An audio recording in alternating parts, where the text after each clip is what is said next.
What's up, everybody? Today we're back at it again with another review slash discussion. Today we're going to be discussing The Penguin, right? So, what did you think about The Penguin? Well, What's your thesis?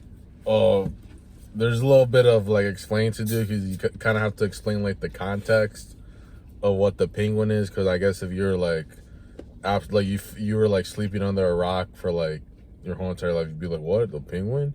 But yeah, obviously the Penguin, he's a DC Comics character. He's part of the Batman lore, and this TV show is a spin-off of the Batman that came out 2021. Yeah. It's a spin-off, but I kind of think it's more like a sequel now that I'm thinking about it, because there's a lot of spin-offs that come out and they kind of feel like whatever. There's like they might as well like not exist. But this one, the closest thing I would kind of equate it to is like Breaking Bad to Better Call Saul. Because if you watch Better Call Saul, you kind of, when you start watching, you kind of just think, okay, this is just like a little spin-off that they're doing because they can do it, because the previous show was popular. But then you keep on watching, you're like, no, this is straight up just like this is legit like another installment in the series. And that's what I kind of think, because they kind of the Batman Part 2, at least that's what they're calling it right now, like there hasn't really been a lot of news about it, and I was kind of like, hey, well, what's going on? Like, they're gonna do it? But then this show comes out, and then you kind of realize this show is basically on par with the Batman, the first one. And I think in some regards it's more genuine, because the Batman, that movie, the problem that I had with it was that it just felt like it was like a 6-episode limited series. Now this show's an 8-episode limited series, and so it kind of I guess like the serialized format, like that both things have, they kind of make sense, and it makes more sense as like a prestige HBO show than even like the Batman. It makes more sense as that than it does like a whole movie, because the Batman was like way too long, but not in the good way, like a Scorsese film where it's like it feels like it's justified. This one literally just felt like it was like multiple acts and everything building up. But anyway, going back to the show, the story of the show, it's kind of simple. It's very straightforward, very simple. Basically, what happens is that he's just climbing up the criminal fucking underground. That's basically really all it is. He betrays some people. He fucking kills some people. A very straightforward story. But I feel like for superhero shows and movies, the bar is so fucking low that something as simple as like a gangster story is just like... Oh, that's why I think DC, like Loki, has like a better... One of the things they're good at is like going back to basics. Yeah. I think DC, yeah. That's one thing I will agree with you with, is that I think DC is a lot better at doing self-contained stories than Marvel ever could. I mean, Marvel does have a few outliers, like Daredevil. I think Daredevil's an excellent example. I mean, when you watch the show, it's going to remind you a lot about... You haven't seen Daredevil yet, but if you guys have seen Daredevil, you're going to see a lot of similarities in... like, can you compare it to like a non-superhero TV show? Sopranos? That's kind of the same thing with the Batman universe so far. A lot of it is like kind of leeching off of like mob genre shows or movies, I guess, with the Batman. And then obviously like the Joker, I know people think about it differently now, but at least the first one definitely basically leached off of Scorsese films. So they're better at like giving people like stuff that would be considered like prestige like formats, I guess, and then like kind of toning it down a little bit and then adding their little elements of like whatever IP or whatever characters they have. But one of the problems I think I have with I guess the official thing they're calling this universe, they're calling it the Batman Epic Crime Series or something, or Crime Saga. Battinson-verse. No, that was what Reddit called it. Oh, okay. Sorry. I mean, sorry, I got it from YouTube. No, but I think like officially, like how James Gunn or whatever they're calling it like the Epic Crime Saga, which is I don't know, it's pretty fitting. It doesn't roll off the tongue like the Marvel Cinematic Universe or the Infinity Saga or whatever. The Infinity Saga, the Multiverse Saga. yeah, I think one of the problems is, or like, it's not really a problem because these shows are still enjoyable, but they really like to forget that these are like comic characters. Like they literally want people to forget that these characters are based off of like things that existed in comics for like 5-year-olds or probably 10-year-olds.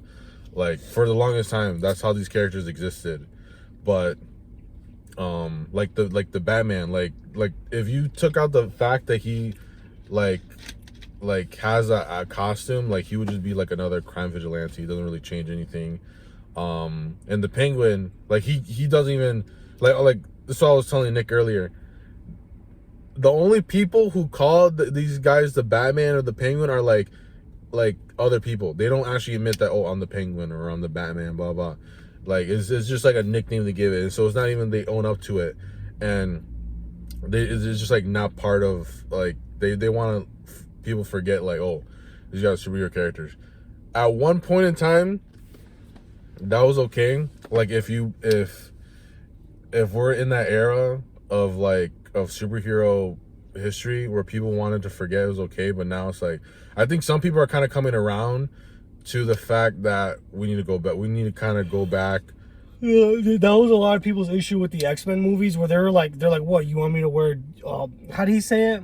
Yellow spandex. Yeah. But it's like, yeah, dude, that would have been so much fucking better than wearing black leather. Well, yeah, there's some regards people are coming around to it, or at the most I've seen people come around to like they don't hate this universe necessarily, but they just think we need to go back to like having an on-screen representation of all these characters that are accurate or give an accurate like performance. But other people, most people, they just think, okay, I just want to watch like an enjoyable series, and then it doesn't really matter if it's like connected. Because what I realized with this show, the appeal of the Batman universe isn't even like Batman necessarily, is just Gotham. That's why they used to have a whole show like called Gotham. I didn't see it. I think I saw a few episode, but yeah, I saw the first 2 seasons. The fact that they were able to make like 5 seasons or something like that, yeah, it shows you that people like the fictionalized city of Gotham is enough to hold up like anything. Like if like Batman, they lose the rights to Batman, which they are gonna in like a decade, I think, they could run off of just Gotham. I think obviously Batman is still big, but I feel like they would be able to do it.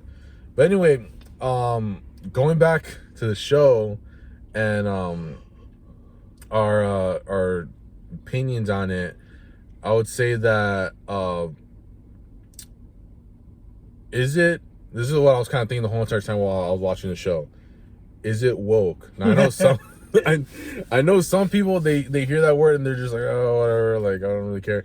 But I think obviously like the word or like the phrase woke, it's a good descriptor because people understand what you mean. Like whether you want to admit it or not, people understand what you mean. I wouldn't say this series I would say it is woke, but it's woke in a good way to where you can kind of forget about it, and it subtly like brainwashes you on some level.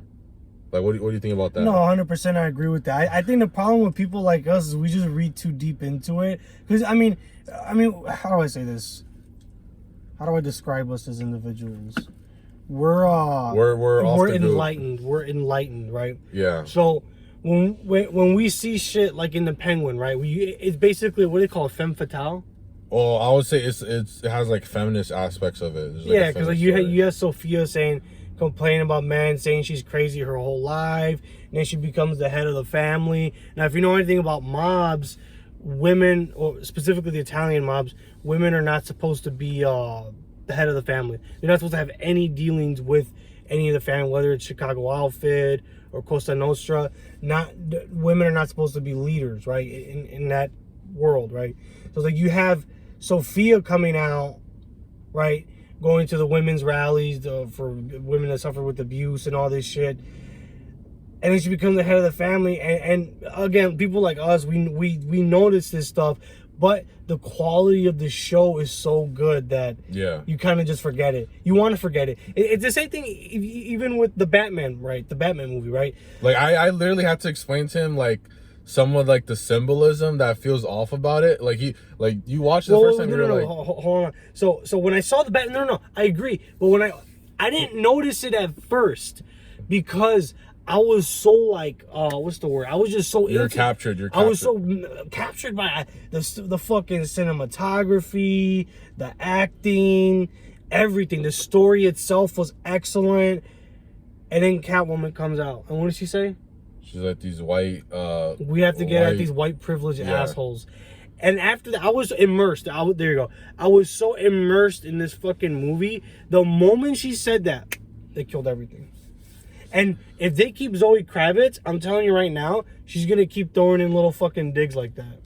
Well, you told me before that they're probably gonna like, if they meet, what's her name, Sophia and Selena, they meet. Yeah, they're gonna make it like a race thing. They're gonna, oh, it could you white and the white man don't want to keep his black daughter. It'd be funny if she actually talked like that in the movies. But we should do an overdub where you overdub like. We should. But no, I'm telling you, they're gonna make it a racial thing. They're gonna be, oh, he want the guinea bitch, but he don't want me. Well, what's funny with this universe, there's the one thing, the first thing I don't like is how they don't want to like. Oh, real quick, can I stop you real quick? My bad. So when Batman's beating up all those fucking teenagers, right? I was gonna get to that. Yeah, that's what I was gonna say. Cause that's what I was saying. I was so immersed, I didn't notice that. And then after he beats the shit out of all these white kids, then he leaves a fucking brown kid to go fucking. Yeah. I don't know if it was black or Hispanic. I can't remember. They're all like racially ambiguous. Even freaking Victor in this show. Yeah. He's like I remember I sent you that clip. Like the people who work on the show, they said like he's like a Cuban or whatever. No, he's Dominican and Mexican. Dominican, but then the lady who worked on the show, she's like the one of the white Mexican, and she's saying like I made him Mexican because I'm Mexican too, kind of blah blah. And it was like so like it has a good foundation, and then there's these little things that just mess it up. Yeah, literally. And I want to sidetrack for a second. There is nothing that pisses me off more than seeing white Hispanics complain about fucking racism. I mean, look at me. I look like a fucking Aztec. And you look the way you look the way you do, and it pisses me off. Like the lady from was it episode 3? When she's talking about she wanted Mexicans in it and shit. Who? The bitch you just brought up right now. Yeah.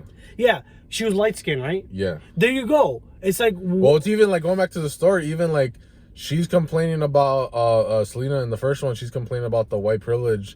And it's like, well, is what's his name? Carmine is he even white? He's a fucking dark Italian. Yeah, he's like Sicilian. Literally, if you know anything about Italian culture, yeah, the darkies are fucking darkies. That's all you gotta go. Literally, they're just fucking darkies. That's it. Burnt pizza is what they call them. But yeah, going back to what I was saying, I was like, the first thing I don't like about this universe, they want people forget that these are comic book characters.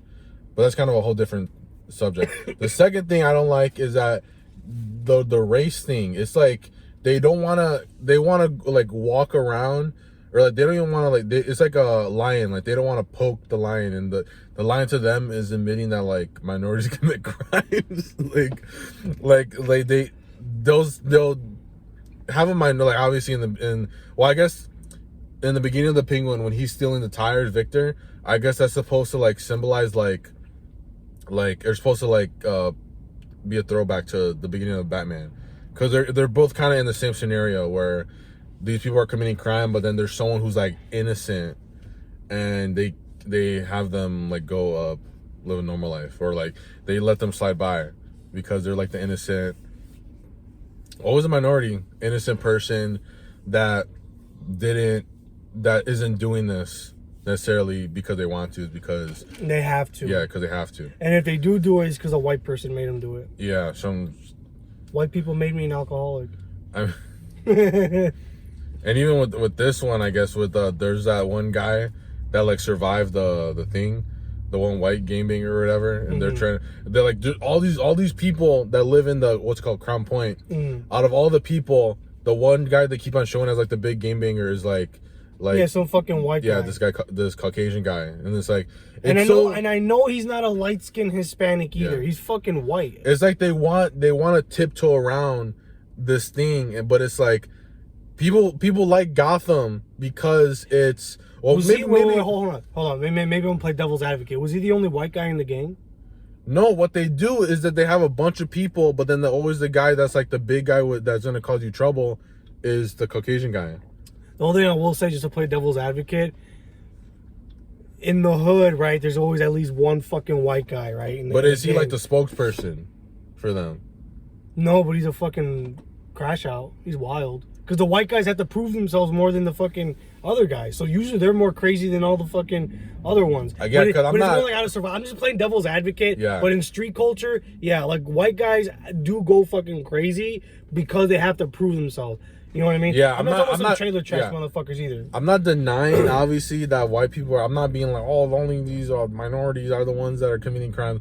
I'm not denying that. But what I'm saying is that they like to tiptoe around like literally everything else. Like, they'll obviously, it's not like they can't have, like, they literally do the opposite. They're like, okay, we need like criminals, so we're gonna make the criminals, or at least the ones that are like that you can notice, so we're gonna make all of them like Caucasian, and then the few guys that aren't like the main characters, we're gonna make them like black. Minorities. We're gonna just have a black guy, like even the first one, obviously, with them making Jim Gordon black. Like, it's like, I don't think they're doing it because they want to brainwash people. I guess they're just doing it because they don't want to tiptoe.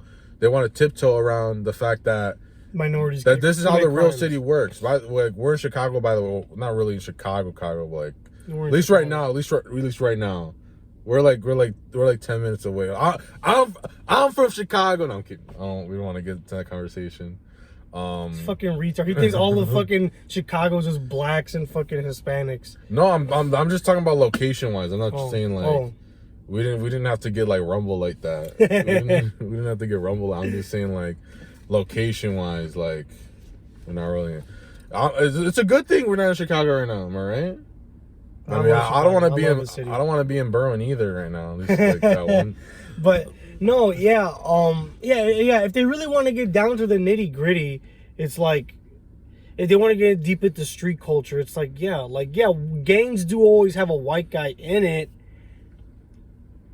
But I've never seen a white guy as a leader in a gang. The problem is that these things that they do, that like these, they try to undo a stereotype, and then they do something so radically different that we have to notice. Like, we have to be like, why is that white guy in Crown Point? Like, literally, right? It's basically like the Chicago equivalent would be like, go to O Block, right? And the white guy's the fucking leader. Yeah, like it. How is that grounded in reality?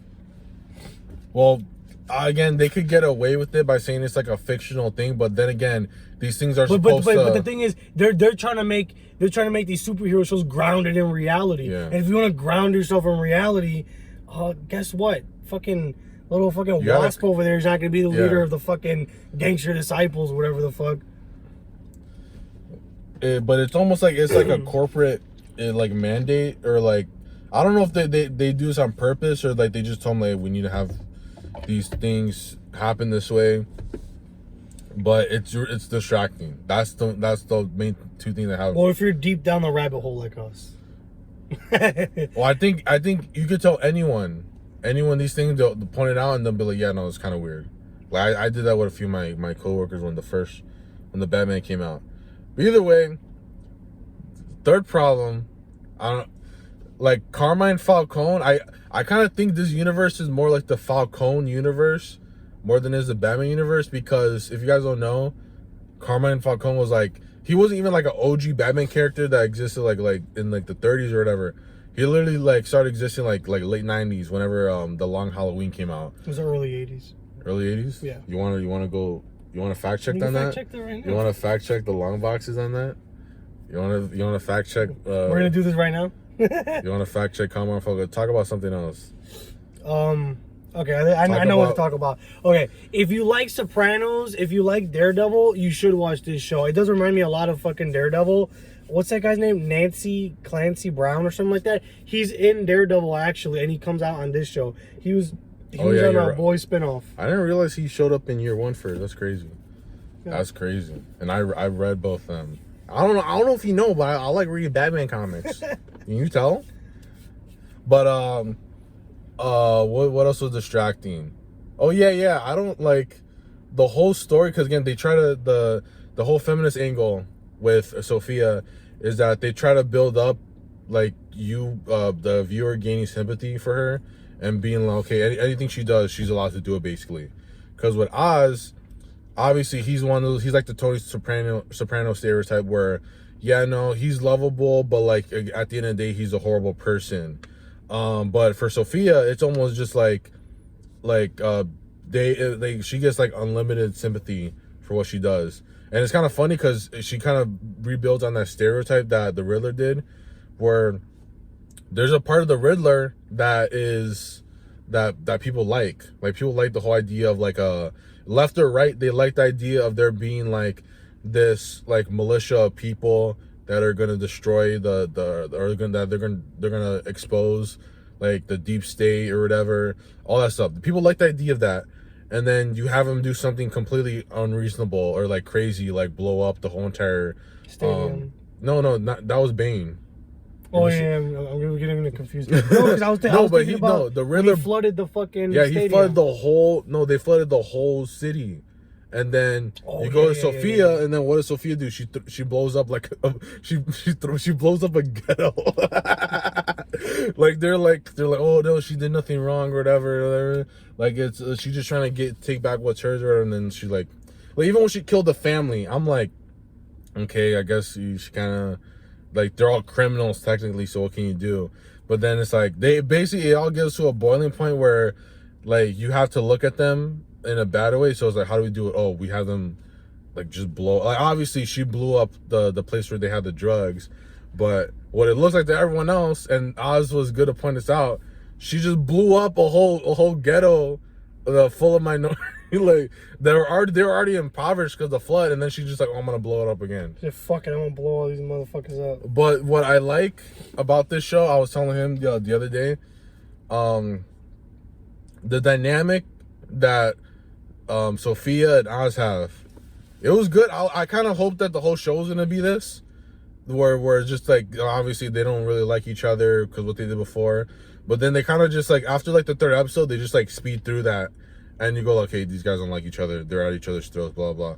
I kind of hope the whole show is gonna be like that, and then eventually they backside or whatever. But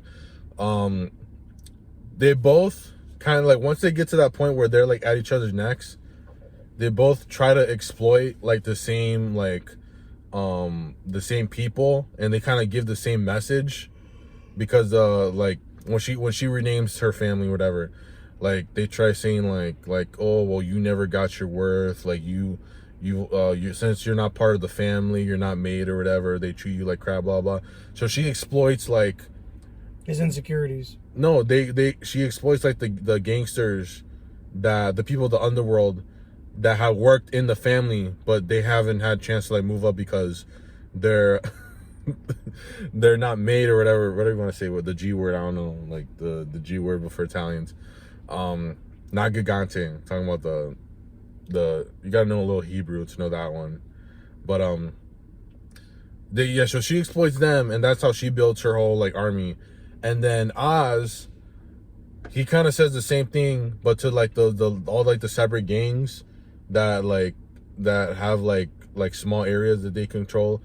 He kind of does the same thing, but I guess the difference is that well, at first obviously they don't really care. They're just like, hey, as long as I'm getting property, I'm good. They don't necessarily believe in Oz, but then like the second in command of like every group goes like, no, I could use this to help me. So what Oz ends up doing is they both give them like kind of the same empty promises, but the way Oz words it is more like meaningful to them, because like at the end of the day, them killing like the leader of each of their gangs, it doesn't really help them. I think it just helps themselves. So he kind of gives them like you need to help yourself first, like kind of like, you know how boomers go like, oh, you need to pick yourself up by the bootstrap, blah blah.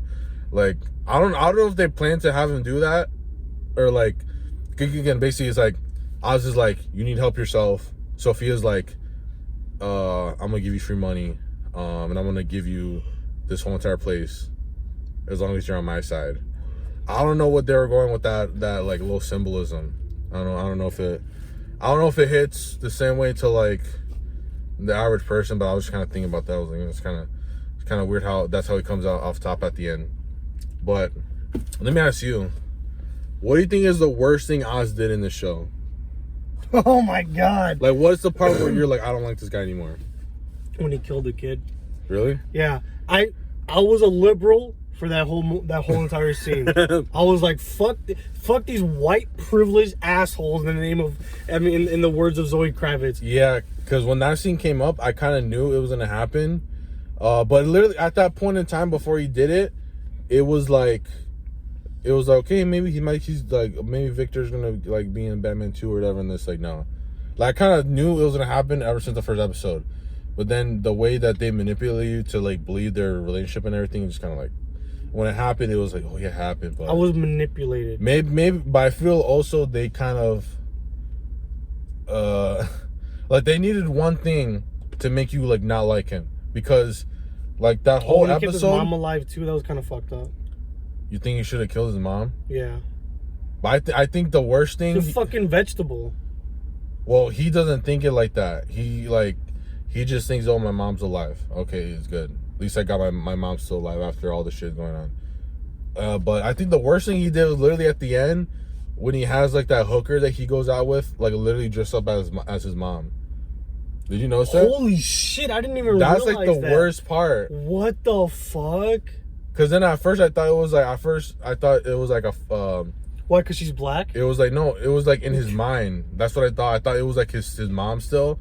But she was like dancing with him, but then I looked at it, like, no, that's the hooker from like the earlier episodes. Yeah, because that's fucked up. It's like he almost has like an attraction to his mom. Well, I low-key thought that too when they did the flashback scenes when he was a kid. Dude, the kid actor, oh my, who's worse, the Soprano son, or like in the Many Saints, or this kid? Who's more? He's always on the same page. And the kid was kind of pissing me off when he kept on trying to talk like a fucking. Hey ma, hey, forget about it. Like, this little fucking wop is trying to tell, hey. Like his mom didn't even fucking talk like that. Like they're like modern Italians, if they exist, their voices are so like, what I say, anglicized or just well, like... no, I think Italian, because we live in Chicago, so like the Italians over here, these fucking mooks, like they don't talk the way they talk in New York. It's kind of like I'm trying to say they're so separated that you can't even try to like. No, a lot of the ones in the East still talk like that. I'm talking about like. And here, Chicago, no, because we have our own Midwestern accent. It's the same thing that I say about like Mexicans in Chicago, right? When you see Mexicans on TV, like, oh, hey Holmes, hey, we're gonna go to the Pinta. Like Mexicans don't talk like that in Chicago. It's the same thing like with Italians. Italians in Chicago do not sound anything like the fucking Italians. You even got me doing this. The fucking Italians over here don't sound anything like Italians from New York. They still have like that there's certain stereotypes you can't run from, and one thing that they can't run from is just being loud. Yeah. And talking about their fucking culture all the time. Yeah. Kind of reminds me of some other people. Do they go on speakerphone? I've never seen one of them on speakerphone. I'll say that. But what were we talking about? I think the main. It's funny how you can just like see different things. I like, especially the last episode. I feel like the main point was that because like especially with Sophia and the therapist, they keep on trying to bring up like how like hold on, I want to stop you real quick. What a fucking fall from grace. Theo Rossi, he was in the therapist was in Sons of Anarchy. I'm like, what a fucking puss ass. Anyways, keep going. I'm sorry. What I was big Sons of Anarchy fan. Is that she keeps on harping over like these things like the multi-generational like thing that her family has, and then like basically she treats her like a curse, and then like she keeps on bringing up like her mental illness, and then at the last episode she literally tries to set up like an intervention with Oz, his mom, and her, and she tries to get him to admit it, and he's like no. So I like almost like the message of like the Penguin, if you want to like have it considered like Oz is like the hero and everything, he did nothing wrong. The main thing is that You just gotta not admit that you're mentally ill. You gotta not admit that you're unwell or that you're messed up, and you're good. Because that's what he did, and he was fine. I'm fine. But yeah, closing thoughts. That was my closing thought. My closing thought is this: if you like Daredevil, if you like Sopranos, you're gonna love this show. Like I said, you know, a lot of the woke stuff you'll probably go over your head because the acting, the cinematography, everything about the show is fucking good. But my last, Sophia's fucking hot. I fucking love those crazy fucking eyes, and that's it.